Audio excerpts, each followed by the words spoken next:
નમસ્કાર મિત્રો, SP education ચેનલમાં આપ સૌનું હાર્દિક સ્વાગત છે। આપણી ચેનલ પર જો નવા હો તો ચેનલને સબસ્ક્રાઇબ કરી લેજો, જેથી તમને ટાટ સરકારી ભરતી અને સરકારી પરીક્ષાઓને લગતી નવી અપડેટ મળતી રહે। જો આપણી ટેલિગ્રામ ચેનલ પર જોઈન ન થયો તો ત્યાં થઈ જજો, વિડીયો નીચે લિંક મૂકેલ છે, ત્યાં પણ તમને શિક્ષણને લગતી ઘણી માહિતી મળી રહેશે।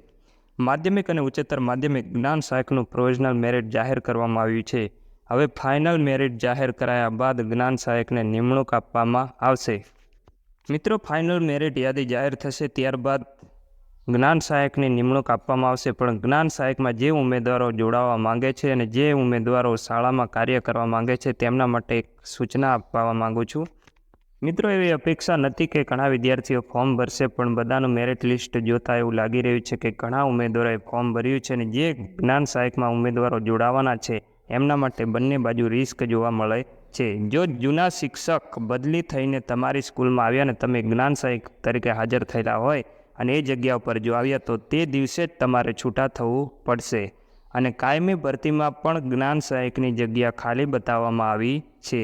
એટલે જો કાયમી ભરતી થઈ અને કાયમી શિક્ષક જો આવ્યો તો પણ જ્ઞાન સહાયકને છૂટા થવું પડશે। એટલે ગમે ત્યારે જ્ઞાન સહાયક છૂટા થઈ શકે છે। એટલે જ્ઞાન સહાયકમાં જોડાવું યોગ્ય નથી। જો કાયમી ભરતી પૂર્ણ થાય ત્યારબાદ જો જ્ઞાન સહાયકની ભરતી કરવામાં આવે તો તમને લાંબા સમય સુધી જ્ઞાન સહાયકમાં જોડાવા મળે।